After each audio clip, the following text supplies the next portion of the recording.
pandereta, la plena, music for the people.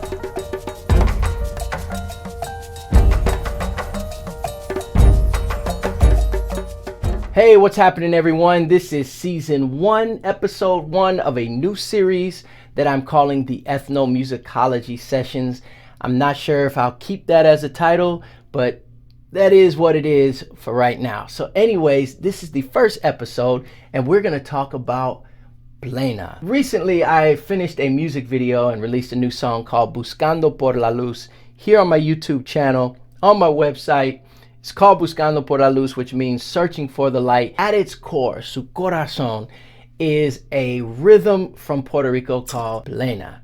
Now, I thought that since I just did that music video and just finished that song, this would be a great start for a new series that I've been wanting to do. And so here we are, episode 1 of season 1 of the Ethnomusicology sessions, La Plena. So Plena, which has been around for well over 100 years, and many scholars would say longer than that, really started to make what we know today as its popular emergence around the beginning of the 20th century, in late 1800s. It was played before that in various different styles, but a lot of the scholarly writings that we read and field recordings and the oral history that we get largely comes from this particular era. So we're thinking 1880s, 1900s. Now, originally, some scholars say that it wasn't in sung form or song form, lyrics, but it was originally instrumental with the guitar, concertina or small accordion in the accordion family, and 3 sizes of, traditionally anyway, drums. You had of the panderetas, or tambourine shaped drums, the guiro or the guicharo, and the vocals. Now, later on, lyrics and singing started to become a major or the major part of Plena. And when we think of Plena today, and traditionally in its tradition forms, it's largely a percussion-based, a rhythm-based, rhythm and song-based genre of music. And so you have 3 sizes of drums that make up the Plena. You have the seguidor, the punteador, and the requinto, sometimes referred to as the quinto, but traditionally the requinto. Then there is the guiro or the guicharo and the vocals. And this is a choral refrain style of music. So there's a lead singer or lead singers that will lead in a verse, and then a choral or chorus refrain. So like a call and response that is sung throughout traditionally the music. Now the large drum, the seguidor, plays and marks a binary rhythm or a steady beat that is in 2/4, or if you want to fill it in 4/4, but basically a straight rhythm. Binary meaning not a regular time signature or what have you, but just a straight boom, boom, boom, boom, which sounds like this, or played like this.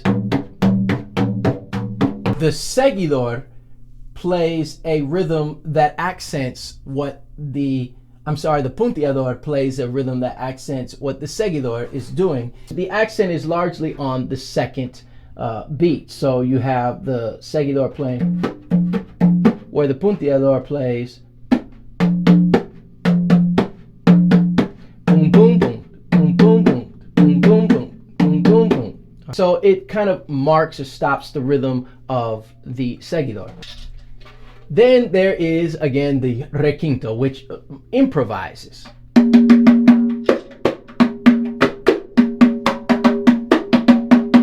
Sometimes referred to as the baby drum, it talks. The seguidor, the large one, is like the mother, and this one is just the one that's answering the 2, the mommy daddy drums, and it's talking along.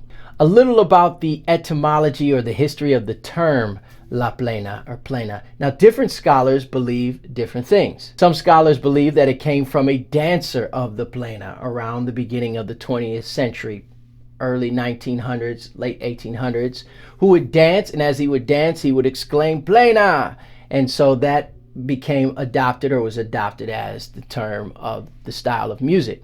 Others believe that a pioneering duo by the name of John Clark and Catherine George coming from a neighboring island, which many scholars believe is Barbados, an English colony, an English island, speaking island. They would get together and sing, and the wife played the guitar, and the husband would often say, Plena, play on now. And so that was translated to to La Plena. So some believe that's where it came from, whereas others believe that since Plena was often performed and played in the evening under a La Luna, the moon, or a full moon, La Plena, that's where the term comes from.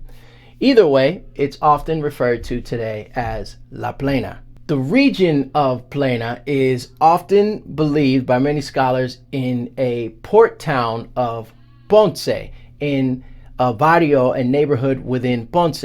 Now, around the time of the turn of the century, you have the outlawing or the end of the transatlantic slave trade with importing slaves. And so you have all of these ex-slaves now traveling looking for work, and they're traveling from neighboring English colonies, English islands such as St. Kitts and Barbados, and they're coming into port towns such as Ponce. Some believe other port towns, and they're bringing in their traditions and combining them with the African traditions of the former slaves of Puerto Rico. Plena also has the tradition of the Guido and the tradition of the native peoples, the Taino people, who another nugget is the Taino people used to call Puerto Rico Borinquen, which is where the term Boricua comes from. So you have this combining of styles from those from the English-speaking colonies with the roots of Plena. Plena was already being sung in other towns, it just wasn't called Plena. And also you hear of another music from Puerto Rico, which is Bomba. Many people will put these two names together and just call it Bomba y Plena. They're two completely distinct forms of music. Bomba is a distinct, unique form of music, and Plena has its own style. But they're so alike that many believe that Plena is rooted within Bomba. Now, in the turn of the century, so again, we're talking late 1800s, early 1900s, you have legendary pioneers such as Joselino Oppenheimer, who is a direct descendant of African slaves there in Puerto Rico and was adopted by German immigrants, and that's where his name Oppenheimer comes from. But he was a plowshare, he was a worker of the land that used to sing his plenas. He used to perform plenas, which this style of music was already being sung, but you have different people and different regions putting their stamp on it. And so he used to sing this, but eventually he started to do it professionally. Now, as he started doing this professionally, he's traveling around different areas, and Plena becomes more and more popular. You also have other pioneers, such as I mentioned before, John Clark and Catherine George, as well as their daughter, who was a player of the Plena drums. When you think of Plena and you see Plena, a lot of people think of just male drummers, but in its origin, in its emergent years, when we're talking about this particular era anyways, you also had women pioneering on the panderetas. Now, the evolution, the economic evolution, and the political landscape of Puerto Rico at this time is vastly changing. I already have them changing from being a Spanish colony to now a U.S. colony. The economic landscape is changing as well, going from a largely agricultural base to now also being run as with a capitalist base.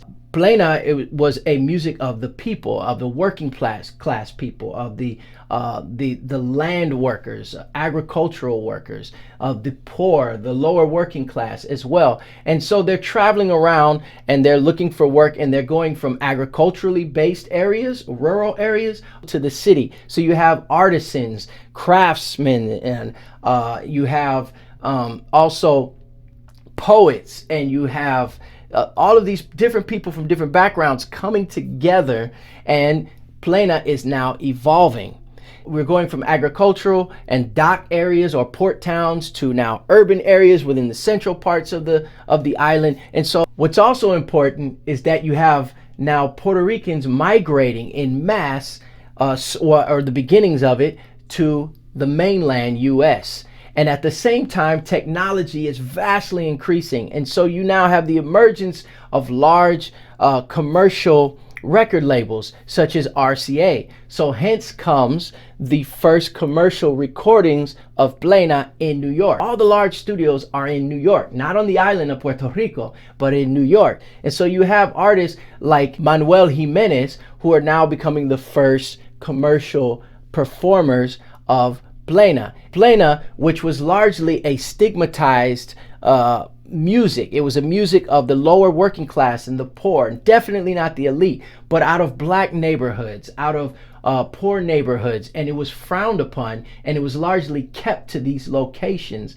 And it was stigmatized to the point of harassment. Police would harass the areas where they would play the plenas and whatnot. But now, with so many Puerto Ricans traveling to New York and then recording and commercial recordings, Plena is becoming more to the forefront, and there's an awareness, and it's becoming more and more popular and more accepted now. And now that it becomes more accepted, it's now crossing more borders and being played more in different areas, not just among the black neighborhoods. This is a lot like the blues in Memphis in the United States, or ragtime and jazz in New Orleans, and then up into Chicago in the United States. And it's around the same amount of time that this is happening too. So there's a lot of similarities with this within the African diaspora, not just in the Puerto Rican and Latino diaspora. There's parallels that are happening. So Plena, at its base and at its roots in history, is a music that is sung, a folk music that is sung lyrics about what is happening. Many call it a sung newspaper, or the newspaper of the day,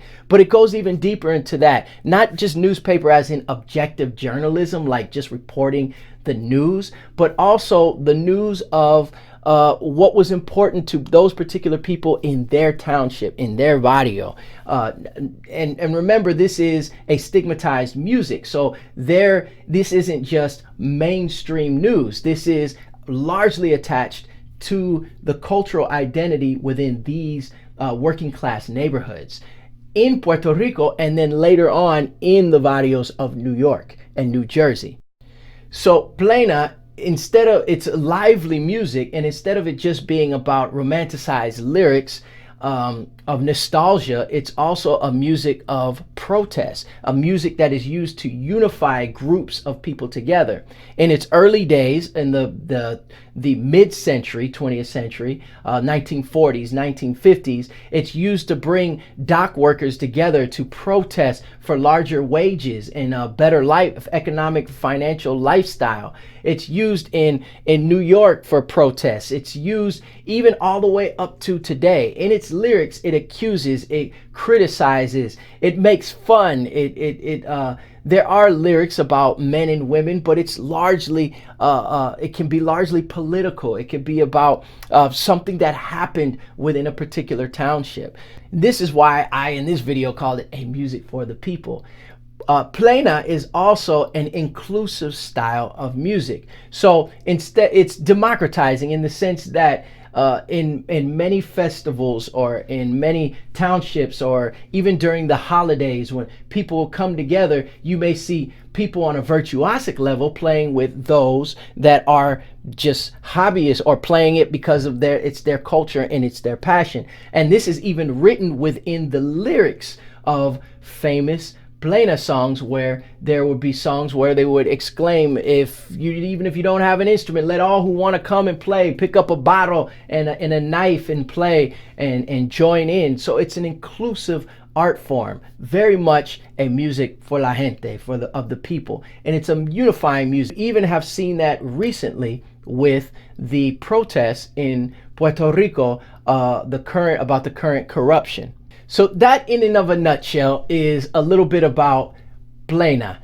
Buscando por la Luz was my song that I just recently put out, and at its core, like I was saying, is a Plena. So check that out, Buscando por la Luz. Click on it. I'll put a link somewhere up here or wherever. Anyways, you could check that out. Let me know what you think about it. This was season 1, episode 1. I'll see you soon.